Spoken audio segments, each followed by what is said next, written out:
everyone. Hope also doing wonderfully well. This is Sanya after a very very long time.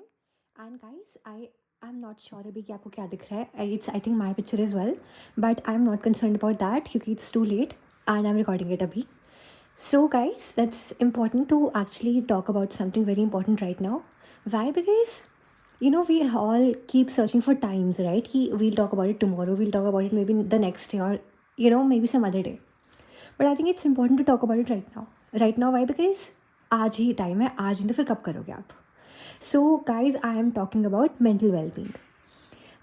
There's this very beautiful line that all our friends talk about, that is that acknowledge your mental existence. And by quote unquote acknowledging your mental existence, we mean that acknowledge that you exist.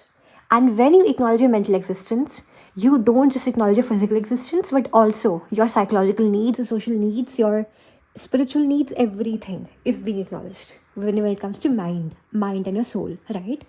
Henceforth, acknowledge your spiritual existence as well, mental health as well, and then speak for yourself.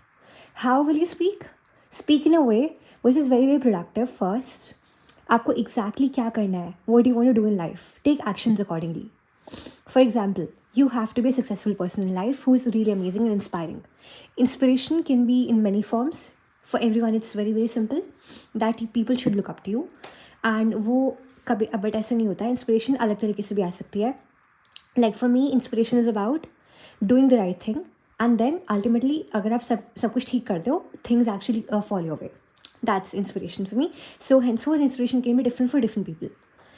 First is this, acknowledge this, and then acknowledge what you actually want. A lot of rumors are there about different things कि आप अब बड़े हो रहे हो, अब दिक्कतें आएंगी. नो, ये सब झूठ होता है. ऐसा कुछ नहीं होता कि बड़े होकर दिक्कतें आती हैं. No, acknowledge your existence, acknowledge your wellbeing, that हाँ जी भाई you are important. And I think दिक्कतें सबको आती हैं. दिक्कतें इट्स नॉट अबाउट कि अगर आप बच्चे नहीं तो नहीं थी. They were equally there when you were a kid. They will be equally there when you will be maybe after 10 years down the line, like 20 to 32 हो जाओगे तो तब भी होगा. They will be there especially when you were like, when you will be like elder, right? तो तब भी आएंगी. So I believe these things have no parameters and these things have no definitions कि दिक्कतें आएंगी. young adults को दिक्कत होती है, इनको ये होता है. No, generally होता है, सबकी transition different होती है. However, please make sure that you acknowledge your mental existence. For that, speak. Do not suppress. Do not hold back. Do not kind of consider yourself to be different from others. You are no different. And I'm telling this to you right away. You are no different. Bhai, no one made you differently. Bhai, nothing matters. Nothing matters. If you look different, you are no different. If you think that you speak differently, आपकी speech थोड़ी different है, you are no different, भाई. And if you think that आपके सोचने का तरीका थोड़ा different है, you are no different.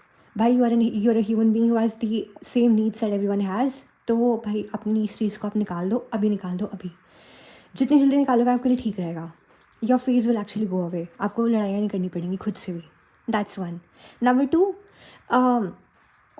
Think that's actually the truth. Everyone is there for your betterment. आपको कोई दुश्मन नहीं है, ठीक है ना. इस वर्ल्ड में कोई भी दुश्मन नहीं है.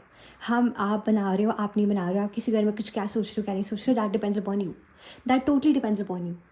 If you believe that this person is not right for me, leave them. कोई ज़रूरत नहीं किसी को एक्सप्लेनेशन देने की.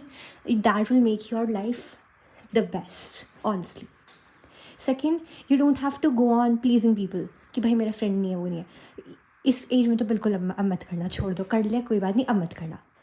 थर्ड, डो नॉट लीव इतना ज़्यादा before doing something. Go on. Heart में से कुछ आ रहा है ना, कर दो उस चीज़ को. मतलब कि नहीं, कॉन्सिक्वेंसेज क्या होंगे, एक्शंस क्या होंगे. That makes your mental health worse. This is the reason why your mental health is actually down. और लोग क्या सोच रहे हैं, others what are thinking, what are they doing right now, and अभी क्या नहीं हो रहा, क्या हो रहा है. And most importantly, what will be the result. Result की सोचोगे भी कभी नहीं कर पाओगे. Most of the people are struggling with this. Stop comparing yourself with others. Result क्या आएगा क्या नहीं आएगा. रिजल्ट नहीं आएगा कोई बात नहीं, आप कर लेना. Like right now I am not thinking कि वीडियो में क्या आ रहा है. I know it's my face only, but अगर नहीं आ रहा है मेरे face, I don't care. I am making it अभी क्योंकि there is no one around me. अभी रात हो रही है. तो that's how your attitude has to be. Your attitude has to be like go getter attitude. बिंदास बनना चाहिए आपको. भाई आपको अगर भाई if you feel like that you have to speak something, go ahead. If you have to do something, go ahead. Consequences अगर आपको पता है, you know it from your heart that your consequences will be the best in that regard. Don't think twice, just go on. क्योंकि अगर आप suppress करोगे आपको regret आएगा। रिग्रेट्स नहीं करनी इस एज में, नहीं करनी चाहिए बिल्कुल भी, because it's your career age. If you talking about the career, not about the relationship thing. अगर रिलेशनशिप अच्छी है बना लो, बट करियर के लिए कोई रिग्रेट्स नहीं आनी चाहिए लास्ट में, ऐसे नहीं होना चाहिए। एंड देन हाँ जी, your inner voice tells you the right thing. उनकी बात सुनो। Your inner voice always tells you that this thing is right for you, do it. तो उसके बाद आप सुन लो, मान लो, एंग्जाइटी खत्म हो जाएगी आपकी, जो आपको एंग्जाइटीज़ होती हैं। एंड हाँ जी, don't hold on to anyone and anything. Career अच्छा बन रहा है, बहुत अच्छी बात है। करियर नहीं बन रहा ना, अपने आप को ब्लेम मत करो कि भाई मेरा करियर नहीं बन रहा अभी तक। एक्चुअली अभी तक किसी का नहीं बना है। मैंने 22 में आप पूछ लो, कोई बंदा हो जो अभी जॉब कर रहा है, नहीं कोई नहीं कर रहा। आप नेक्स्ट ईयर कर लोगे, मैं आपको बता रही हूँ। Don't take stresses upon yourself and don't look be too conscious about your physical looks. क्योंकि आजकल की adult this is the entire thing that you have. Physical looks में कैसे दिख रही हूँ, कैसे नहीं लग रही, मेरे को कोई जज तो नहीं कर रहा। भाई कोई जज नहीं कर रहा आपको। आपके अंदर से वो, आपके अंदर ही वो स्टिग्मास है, थिंकिंग, ओवर थिंकिंग है। मत करो ये, कोई फ़ायदा नहीं होने वाला, specially at this age. And yeah you are no different. भाई मैंने आपको पहले बोल दिया, दिक्कत आपकी ये है जो आपने अंदर से इंटरनलाइज कर रखा है, आई एम डिफरेंट, या I am that, I am this, I am this, I am not this, I am not that. And या लाइफ ईजी रखो अपनी, बिल्कुल अप्रोचेबल रहो, स्ट्रेट रहो, सिंपल रहो। एंड भाई यू विल रियलाइज़ कि क्या क्या बढ़िया है, सब कुछ बढ़िया है। कॉम्प्लेक्स मत बनो कि भाई मेरे को सब कुछ ही आता है, परफेक्शनिस्ट वाली फीलिंग्स ही बुरी होती हैं। कल मत करो भाई, मैं कल कर लूँगी, इससे आपको गिल्ट आता है, बिकॉज आपकी ये पर्सनैलिटी नहीं है भाई। किसी बंदे की भी ये पर्सनैलिटी नहीं है कि मैं कल करूँगी, तभी आपको गिल्ट आता है। हमारी इनर वॉइस होती है। I know I am speaking too much, but that's the truth and we have to listen to it. आज के लिए यही हो रहा है ना, we have to do it. कल करूँगी नहीं होता, आज ही होता है जो होता है। एंड बस that's what I had to say. Thank you so much.